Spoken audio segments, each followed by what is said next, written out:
마지막으로요. 김상만 원장이 언론하고 인터뷰를 했는데 그 내용 좀 잠깐 짚어보겠습니다. 정 의원님, 파우더룸에서 비선 진료가 이루어졌다.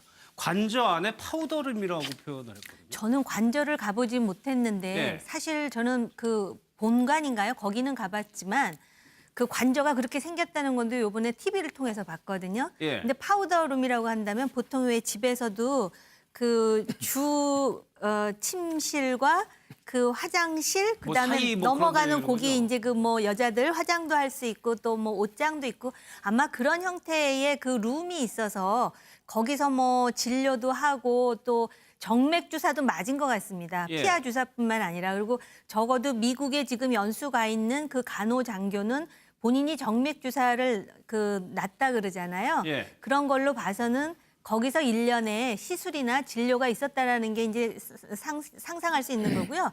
제가 요새 이제 이 문제 때문에 과거에 그 자료나 책을 많이 봤는데 예.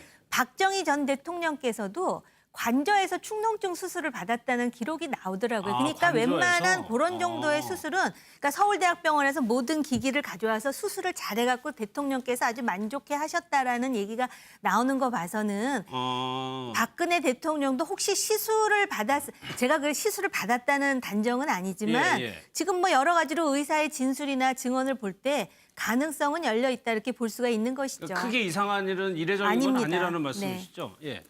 저는 이게 그 김상만 자문위하고요. 그다음에 간호장교 진술이 엇갈리잖아요. 예. 우리가 이게 법정 진술에는 두 개가 있습니다. 하나는 이게 자백이고 하나는 부인인데 자백은 이제 자기한테 불리한 걸 스스로 자백하는 게 자백이고요. 예. 그다음에 자기한테 유리하게 말하는 게 부인입니다. 그럼 이게 간호장교들은 부인하고 있어요. 근데 예. 이 김상만 저분은 어떻게 보면 자백이 가깝거든요. 저것도 이게 정보 누설 의료법 위반에도 가까워요. 제가 뭐 인터뷰한 다툼이 내용을 있지만, 보면 예, 김상만 대통령 자문위도 이게 의사잖아요. 예. 근데 진료 내용을 계속 지금 공개하고 있지 않습니까? 이게 어떻게 비밀 누설에 가깝잖아요. 지금 예, 예, 물론 이게 친고죄이기 때문에 대통령이 고소해야만 예. 조사할 수가 있는 거예요. 친고죄이기 때문에 비밀 누설은. 예. 그러면 저는 이게 김상만 자문위의 진술을 신빙성 있게 보는 게 그분은 이게 자기한테 불리한 진술을 하고 있는 거예요. 자백에. 그런데 이 간호장교들은 자기한테 유리한 진술. 이게 부인입니다. 부인. 따라서 이게 저는 대조해 보면 상당히 저 자문위 말이 오히려 신빙성이 상당히 있다 이런 생각이 들고요. 아, 예, 예. 그리고 이게 장교들의 말이 안 맞는 게 아닌 건 아니라는 거는 제가 안 된다고 했잖아요. 예. 그럼 이게 왜 폐곡 주사든 태반 주사는 안 나왔으면 아니라 하면 되잖아요. 근데 그걸 말을 못 하는 거 아닌 걸 아니라는 게 제가 안 되면 맞는 걸 맞다는 것도 제가 안 되는 거예요.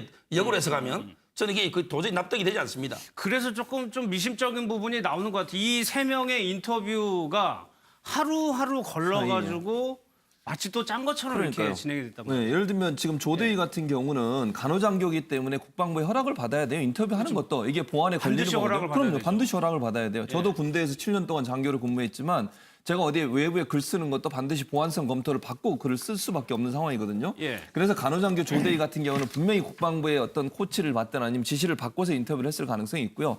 다만 이 시점적으로 보면 전 간호장교의 신 씨, 간호장교 조대희 그리고 김상만 자문위까지 예. 연이어서 계속 인터뷰가 나오는 걸 보면 일정 부분 본인들이 그것도 자체에서 인터뷰를 했단 말이에요. 예. 또 미국에 있는 간호장교 같은 경우는 안 하려고 도망 다니다가 어느 순간 갑자기 또 인터뷰를 했어요. 도망 다니면 안 되는 상황이 된 거죠, 결국은. 그렇다고 하면 일정 부분 저 두 사람 같은 경우는 전 간호장교 같은 공단에 근무해요. 예. 그럼 뭐 국가기관이잖아요. 어떤 공단도. 그렇다고 하면 본인이 뭐 정부든 아니면 어떤 형태의 뭐 위에 있는 사람들이 이런 사람들하고 일정 부분 교감 하에서 인터뷰를 했을 가능성이 있다고 보고 예. 김상만 자문위도 뭐 누구한테 조언을 받고 이러진 않았을 수 있지만 저는 그런 생각은 들어요. 본인이 어떤 자문위로 일했고 또 박근혜 대통령이 대통령 되기 전부터 치료를 했던 분이에요. 예. 인맥이 있고 이런 부분이 있기 때문에 본인도 일정 부분 그런 관계성 안에서 인터뷰를 했을 가능성이 있다. 다만 이제 변호사님 말씀하신 것처럼 김상만 자문위가 본인에게 피해가 될 수 있음에도 불구하고 저런 증언을 한다고 하는 것은 결국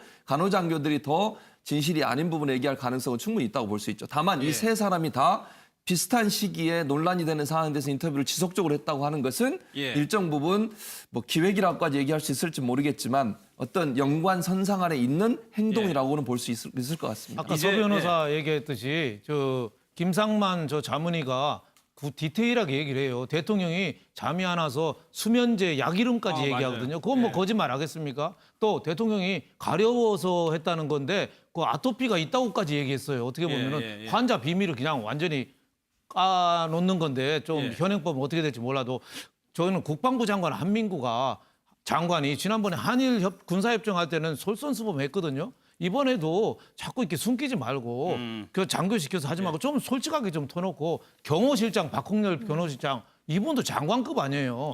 숟가락 하나까지 다 들락거리는 거 알고 있거든요. 왜 그런 사람을 입 닫고 있냔 말이죠. 밑에 장교나 시켜서 자꾸 거짓말 시키고. 알겠습니다. 여기서 마무리하겠습니다. 1분 뒤에 다시 돌아오겠습니다.